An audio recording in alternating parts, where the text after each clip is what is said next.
এই জালেম সরকার ক্ষমতায় থাকা পর্যন্ত তো কিছু হবে না। কাজেদেরকে সরিয়ে বাংলাদেশে আবার গণতন্ত্র ফিরিয়ে আনতে হবে, বাংলাদেশের মানুষের জীবনযাপন আবার নিরাপদ করতে হবে। আর সেটা একমাত্র আওয়ামী লীগই পারে এবং আওয়ামী লীগই করবে ইনশাল্লাহ। আপনারা সবাই একটু ধৈর্য ধরে দোয়া করেন, আমি আপনার জন্য দোয়া করি আল্লাহর কাছে। আপনারা সুস্থ থাকেন, আপনারা তাড়াতাড়ি সুস্থ হয়ে ওঠেন। আর যারা স্বজন হারিয়েছে তাদের বলবো, স্বজন হারাবার বেদনা আমার থেকে আর কেউ বুঝে না। কাজে আমি আছি আপনাদের সকলের পাশে। এখন তো মামলার হিসাব নাই, আমি শুধু হত্যা মামলা প্রায় 400-450 মামলা, এটা আমি নিয়ে পড়া করি না। এমনকি মৃত্যুদণ্ড দিয়েছে, আমি পড়া করি না। আমি আছি, অবশ্যই বাংলাদেশে ফিরে আসবো। আর এই অন্যায়ের প্রতিকার এবং বিচার আমরা করব। এবং আল্লাহ সেদিন আমাদের দেবে, জনগণ দেবে, বাংলাদেশের মানুষ দেবে। আজকে মানুষের কত কষ্ট আপনারা চিন্তা করতে পারেন। ঘরে খাবার নাই, বিদ্যুৎ নাই, গ্যাস নাই, সার নাই, কৃষক সেচ দিতে পারে না, পানি নাই, একটা পাটা ইন্ডাস্ট্রি বন্ধ, শ্রমিকরা বেকার, তরুণ সমাজ কাজ পায় না, চাকরি পায় না। অথচ আওয়ামী লীগের আমলে তো সবকিছুই ছিল। প্রতিদিনই আমাদের অগণিত নেতা কর্মীদের উপর যে নির্মম অত্যাচার, নির্যাতন, তার উপর আবার চাঁদাবাজি, চাঁদা না দিতে পারলে নির্যাতন, ঘর বাড়ি লুটপাট। বাংলাদেশে বোধহয় এমন কোনো অঞ্চল নাই যেখানে মানুষকে হত্যা করেনি। এর তীব্র নিন্দা আমি জানাই। আজকে একে একে সব ধ্বংস করেছে। একদিকে দেশটাকে যেমন অর্থনৈতিকভাবে ধ্বংস করেছে, অপরদিকে অগণিত আওয়ামী লীগ নেতা কর্মী, নাহলে 10,000-এর মতো নেতা কর্মীদের তারা গুম করেছে, হত্যা করেছে, নির্যাতন করেছে। প্রত্যেকটা ইউনিয়নে থেকে শুরু করে জেলা উপজেলা আমাদের নেতাকর্মীদের বাড়ি ঘর সব লুটপাট। আওয়ামী লীগ তো 15 বছর ক্ষমতায় ছিল, আমরা তো কখনোই এই ধরনের কাজ করে নাই আমাদের নেতাকর্মীরা। আমরা গণতন্ত্রে বিশ্বাস করি, গণতন্ত্র প্রতিষ্ঠা করেছি, আমরা দেশের মানুষের উন্নয়নে বিশ্বাস করি, মানুষের জীবনমান উন্নয়ন করেছি। তো অপরাধটা কি? আমি যারা আজকে আপনজন হারিয়েছেন আর যারা এই নির্যাতিত, আমি খালি বলতে পারি যে আমি আছি আপনাদের পাশে। কারণ আমিও তো একজন স্বজনহারা, সেই স্বজনহারা বেদনা নিয়েই তো আমি আমার পথ চলা শুধু বাংলাদেশের মানুষের জন্য, এবং বাংলাদেশের মানুষেরই সার্বিক উন্নয়ন আমি করেছিলাম। কিন্তু একটা বাটপার সুদখোর ইনুস তার ক্ষমতার লোভের আগুনে বাংলাদেশ যেমন জ্বলে পুড়ে ছারখার, আবার 12 ফেব্রুয়ারি একটা প্রহসনের নির্বাচন করে ক্ষমতা এসেছে। আর এক অস্ত্র চোরা কারবারি, গ্রেনেড হামলাকারী, আর এক খুনি, দুর্নীতিবাজ, তাদের ওই একই চেহারা, একই কর্মকাণ্ড। অনেকেই ভেবেছে ফেব্রুয়ারিতে নির্বাচন হয়েছে, দেশে বোধহয় গণতন্ত্র ফিরবে, মানুষ ভালো থাকবে। ভালো কোথায়, মানুষের অবস্থা আরো খারাপ। কারণ এই বিএনপি জামাতের হাতে অত্যাচারিত, নির্যাতিত কোটি কোটি মানুষ। মা বাবাকেও রেহাই দেয় না, মায়ের গায়ে পর্যন্ত এরা হাত তুলেছে। আজকে আমরা সেই কাহিনীও শুনলাম। তোদের ঘরে কি মা নেই, বোন নেই, ওদের বাবা নেই? ওরা অন্যের মায়ের গায়ে হাত তুলে অপমান করে। একসাথে 2 ভাইকে চোখটা তুলে নিয়ে গেল, পা কেটে ফেলে দিল। এ কি বর্বরতা!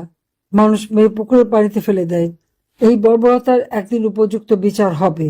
কারণ এত অন্যায়, অবিচার, অত্যাচার, এত দুর্নীতি, আল্লাহ আরশ কেঁপে যাবে। আমার বিশ্বাস আছে যে একদিন এই বিচার হবে। আমি খালি বলবো যে আজকে যারা আহত অবস্থায় জীবনে বেঁচে গেছেন, আপনারা ধৈর্য ধরেন। আর যারা আপনজন হারিয়েছেন তাদের এটুকুই বলবো যে আমরা একজন স্বজন হারা, আপনাদের ব্যথা কষ্ট আমি বুঝি। তবে আমি আছি আপনাদের জন্য, আছি আপনাদের পাশে। এর ন্যায় বিচার যাতে হয়, একদিন নিশ্চয়ই আমরা তা করবো। আমাদের বিরুদ্ধে তো মিথ্যা মামলা দিয়ে একের পর এক হয়রানি করেই যাচ্ছে, কিন্তু আমার আত্মবিশ্বাস আছে কোনো অন্যায় করিনি। এরকম অত্যাচার নির্যাতন বিএনপির আমলেও হয়েছি। খালেদা জি আমার বিরুদ্ধে 12টা মামলা দিয়েছিল, তো কেয়ারটেকার গভর্নমেন্ট এসে আরো 6টা মামলা দেয়। প্রত্যেকটা মামলা আমি বলছিলাম যে তদন্তকে আমাকে রিপোর্ট দিতে হবে, সেটাই করেছে, কোনো অন্যায় পাইনি। আর এখন তো মামলার হিসাব নাই, আমি শুধু হত্যা মামলা প্রায় 400-450 মামলা, এটা আমি নিয়ে পড়া করি না। এমনকি মৃত্যুদণ্ড দিয়েছে, আমি পড়া করি না। আমি আছি, অবশ্যই বাংলাদেশে ফিরে আসবো। আর এই অন্যায়ের প্রতিকার এবং বিচার আমরা করব। এবং আল্লাহ সেদিন আমাদের দেবে, জনগণ দেবে, বাংলাদেশের মানুষ দেবে। আজকে মানুষের কত কষ্ট আপনারা চিন্তা করতে পারেন। ঘরে খাবার নাই, বিদ্যুৎ নাই, গ্যাস নাই, সার নাই, কৃষক সেচ দিতে পারে না, পানি নাই, একটা পাটা ইন্ডাস্ট্রি বন্ধ, শ্রমিকরা বেকার, তরুণ সমাজ কাজ পায় না, চাকরি পায় না। অথচ আওয়ামী লীগের আমলে তো সবকিছুই ছিল। প্রত্যেকটা সেই বয়স্ক ভাতা, বিধবা ভাতা, প্রতিবন্ধী ভাতা আমরা দিয়েছি, মুক্তিযোদ্ধা ভাতা দিয়েছি, ঘরে ঘরে বিদ্যুৎ, বিনা পয়সায় 30 প্রকার ঔষধ কমিটি ক্লিনিক থেকে আমরা দিয়েছি, মাতৃত্বকালীন ভাতা দিয়েছি, বিনা পয়সা বই দিয়েছি, চিকিৎসা ব্যবস্থা করেছি, মানুষের কর্মসংস্থান ব্যবস্থা একেবারে গ্রাম পর্যায় পর্যন্ত করে দিয়েছিলাম। কিন্তু একদিকে যেমন অর্থনীতি ধ্বংস, সামাজিক নিরাপত্তা নাই, মা বোনের ইজ্জত নাই, শিক্ষকদের ইজ্জত নাই, তার উপর এই সন্ত্রাসী কর্মকাণ্ড এখনো করে যাচ্ছে। এতে শিক্ষা হবে কবে আমি জানি না। এই অবস্থায় অবশ্যই বলবো, আমাদের অগণিত নেতাকর্মীকে মামলা দিয়েছে, লক্ষ লক্ষ নেতাকর্মীর বিরুদ্ধে মামলা। এই সকল মামলা প্রত্যাহার করতে হবে, সকল রাজবন্দীদের মুক্তি দিতে হবে। এই মিথ্যা মামলা দিয়ে হয়রানি করা এবং কথায় কথায় কোপানো, মানুষ মার, এটা বন্ধ করতে হবে। তাছাড়া এই যে নিত্য প্রয়োজনীয় জিনিসের দাম যেভাবে বেড়ে গেছে, মানুষের আয় নাই কিন্তু ব্যয় আছে, কিন্তু দেখারও কেউ নাই। ক্ষমতা আসে লুটপাট করে খেতে, একটা তো লুটপাট করে সুদখোর সেই বাটপাড়ি নুস গেছে, আর রেখে গেছে আর একটা, ওই একই কাজ করে যাচ্ছে। দুর্নীতি, হত্যা, খুন, এটাই তাদের চরিত্র, এই কাজই তারা করে যাচ্ছে। এখন সকলকে ঐক্যবদ্ধ হতে হবে আর এই অন্যায়ের বিরুদ্ধে রুখে দাঁড়াতে হবে। এবং প্রত্যেক এলাকায় যেখানে বিদ্যুৎ নাই, গ্যাস নাই, সান নাই, সেসব এলাকায় সব মানুষকে ঐক্যবদ্ধ হতে হবে। আমি তো 2,62,00,000 কৃষককে কৃষি উপকরণ কার্ড আমি দিয়েছিলাম। আজকে আবার নাকি কৃষি কার্ড দিচ্ছে, দেখা গেল গাড়ি বাড়ির মালিক একজন মোটা তাজা, তাকে নতুন লুঙ্গি, নতুন গেঞ্জি পরিয়ে, গামছা বাতায় দিয়ে তার হাতে কৃষি কার্ড তুলে দিচ্ছে। ভাওতাবাজির একটা সীমা থাকে, নাটক করার একটা সীমা থাকে। টিকা দিতে পারে না, কত বড় মিথ্যা কথা বলে। আওয়ামী লীগের আমলে নাকি টিকা দেয়নি। এই মিথ্যাচার তার বন্ধ করতে হবে তারেকের।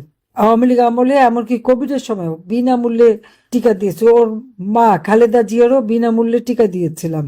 আর প্রত্যেকটা শিশু ওই কোভিডের সময়ও 90% এর উপর শিশু টিকা পেত। 2024 সালেও আমরা এই টিকা দিয়েছি।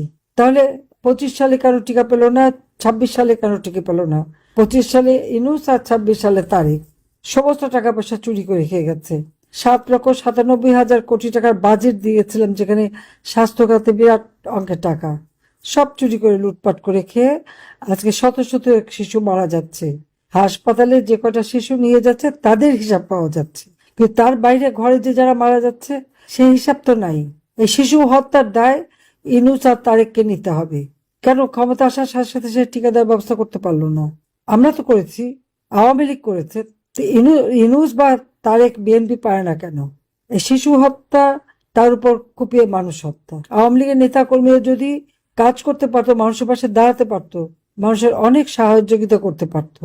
প্রত্যেকের ঘর বাড়ি, ব্যবসা প্রতিষ্ঠান, চাকরি খাওয়া, তার উপর নির্যাতনের শিকার কে না? আওয়ামী লীগ, সংখ্যালঘু সম্প্রদায়, আইনজীবী, সাংবাদিক, পেশাজীবী, সাংস্কৃতিক কর্মী, সেনাবাহিনীর অফিসার, পুলিশের অফিসার, কেউ বাদ যাচ্ছে না। প্রশাসন অফিসার, সবাইকে কারাগারে বন্দি, নির্যাতন, কারাগারের ভিতরে নির্যাতন করে করে মেরে ফেলে দিচ্ছে। এভাবে একটা দেশ চলতে পারে না। আর দেশটাকে নিয়ে এরা ছিনিমিনি খেলছে। যে বাংলাদেশ বিশ্বের দরবারে একটা সম্মান নিয়ে চলতো, সে সম্মান আজকে ভুলুণ্ঠিত করে দিচ্ছে। নারীদেরও কোনো নিরাপত্তা নাই। কাজে এই অবস্থা পরিবর্তন করতেই হবে। কাজে আজকে যারা আপনারা স্বজন হারিয়েছেন, যারা আজকে আঘাতপ্রাপ্ত, কষ্ট, আমি জানি আপনাদের দুঃখ কষ্ট, কিন্তু এই জালেম সরকার ক্ষমতায় থাকা পর্যন্ত তো কিছু হবে না। কাজে এদেরকে সরিয়ে বাংলাদেশে আবার গণতন্ত্র ফিরিয়ে আনতে হবে, বাংলাদেশের মানুষের জীবনযাপন আবার নিরাপদ করতে হবে। আর সেটা একমাত্র আওয়ামী লীগই পারে এবং আওয়ামী লীগই করবে ইনশাল্লাহ। আপনারা সবাই একটু ধৈর্য ধরে দোয়া করেন, আমি আপনার জন্য দোয়া করি আল্লাহর কাছে। আপনারা সুস্থ থাকেন, আপনারা তাড়াতাড়ি সুস্থ হয়ে ওঠেন। আর যারা স্বজন হারিয়েছে তাদের বলবো, স্বজন হারাবার বেদনা আমার থেকে আর কেউ বুঝে না। কাজে আমি আছি আপনাদের সকলের পাশে। সবাইকে আবারও কথা বলতে পেরে আমারও খুব ভালো লাগছে যে আপনাদের কষ্টের কথা শুনছি, অন্তত আপনাদের ব্যথার সাথী হতে পারছি। আজকের মতো এখানে বিদায় নিই, আবার দেখা হবে। খোদা হাফেজ। জয় বাংলা, জয় বঙ্গবন্ধু।